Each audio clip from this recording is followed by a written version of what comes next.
প্রিয় দর্শকবৃন্দ, আসসালামু আলাইকুম। আপনাদেরকে নতুন একটি আইনের লেকচারে স্বাগত জানাচ্ছি। আমরা জুরিসপ্রুডেন্স বা আইন বিজ্ঞানের ওনারশিপ বা মালিকানা লেকচার সিরিজ আলোচনা করছি। ইতোমধ্যে আমরা ওনারশিপ বা মালিকানার প্রথম 4টি সিনোপসিস আলোচনা করছি। আজকে আমরা ওনারশিপ বা মালিকানা লেকচার সিরিজের সর্বশেষ synopsis modes of acquisition of ownership বা মালিকানা অর্জনের পদ্ধতি নিয়ে আলোচনা করব। অফ অ্যাকুইজিশন অফ ওনারশিপ এই সিনোপসিসকে আমরা মোট 3টি পর্বে আলোচনা করব। এখন আমরা মোডস অফ অ্যাকুইজিশন অফ ওনারশিপের প্রথম পর্ব আলোচনা করছি। এখানে আমরা দেখছি যে ওনারশিপ বা মালিকানা may be acquired in two ways. Ownership বা মালিকানা অর্জনের দুটি পদ্ধতি রয়েছে। এর মধ্যে প্রথম পদ্ধতিটা হলো প্রথমত ownership may be acquired over a thing which has no owner, অর্থাৎ যে সম্পত্তির কোনো মালিক নেই। আমরা সাধারণত খাস জমি বলতে পারি, অথবা নতুন যে জমিগুলো নদীর পাশে ওঠে, অর্থাৎ এক কথায় মালিকবিহীন জমিগুলোকে আমরা প্রথমত কেউ দখলের মাধ্যমে মালিকানা অর্জন করতে পারে। Such thing are known as res nullius. Res nullius একটি ল্যাটিন শব্দ। এই শব্দের অর্থ হচ্ছে a thing belonging to no one, অর্থাৎ এমন একটি জমি বা বস্তু যার কোনো মালিক নেই। The ownership may be acquired by possession, অর্থাৎ যখন এমন জমি হবে বা এমন সম্পত্তি হবে যার কোনো মালিক নেই, সেই মালিকবিহীন সম্পত্তি যদি আপনি আপনার দখলে নিতে পারেন এবং জমির ক্ষেত্রে সুনির্দিষ্ট মেয়াদ আছে, সেই সময় পর্যন্ত যদি আপনি দখলে রাখতে পারেন, তাহলে আপনি মালিক হয়ে যাবেন। অর্থাৎ সাধারণত আমরা মালিকানা এভাবেও অর্জন করতে পারি যদি এমন কোনো সম্পত্তি হয়, যে কোনো সম্পত্তি মুভেবল বা ইমুভেবল, যার কোনো মালিক নেই। সেক্ষেত্রে সেই সম্পত্তিগুলো দখলের মাধ্যমে মালিকানা অর্জন করা সম্ভব।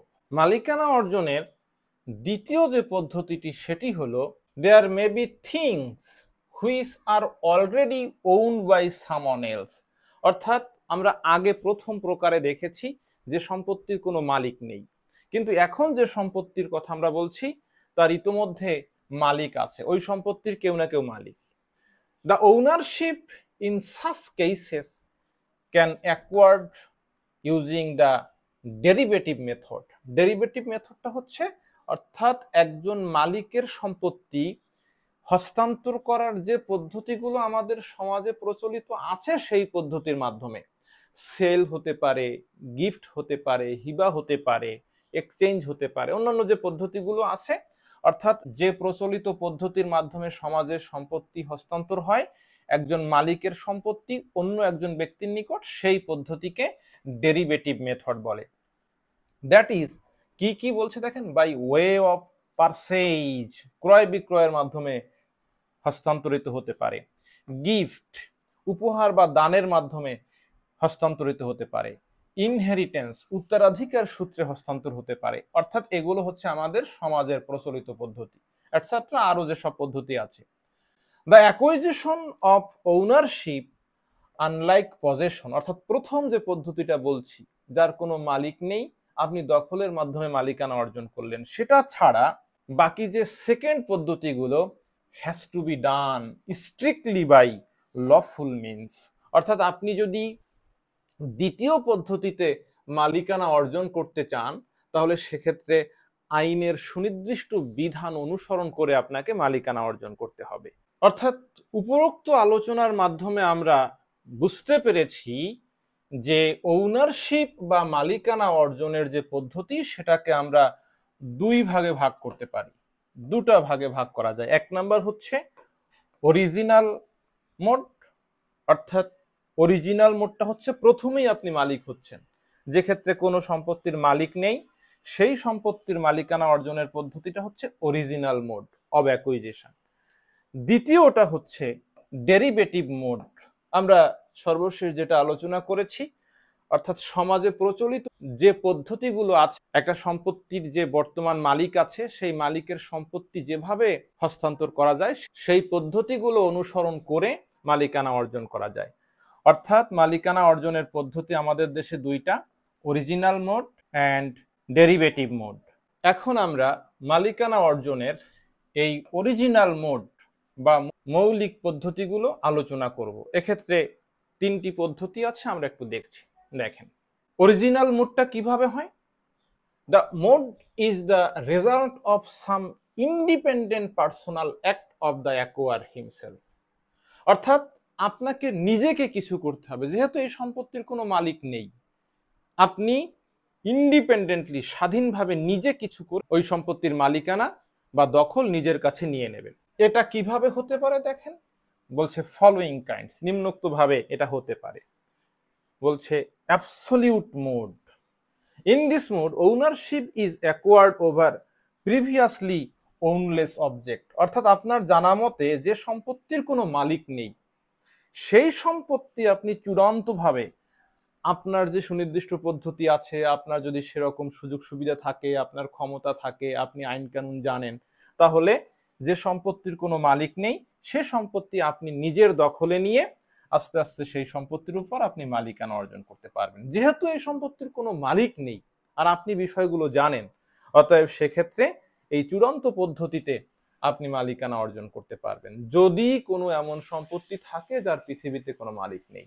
অরিজিনাল মোডসে মালিকানা অর্জনের দ্বিতীয় পদ্ধতি হলো এক্সটিংটিভ মোড, অর্থাৎ বিলোপের মাধ্যমে অর্জিত মালিকানা। অর্থাৎ যে ক্ষেত্রে মূল মালিকের মালিকানা শেষ হয়েছে, নতুন কেউ সেই মালিকানা দখল করেছে। আমি আপনাদেরকে বলছি, দেখেন, ইন দিস মোড, এই পদ্ধতিতে there is extinction of previous ownership by an independent adverse act on part of the acquire.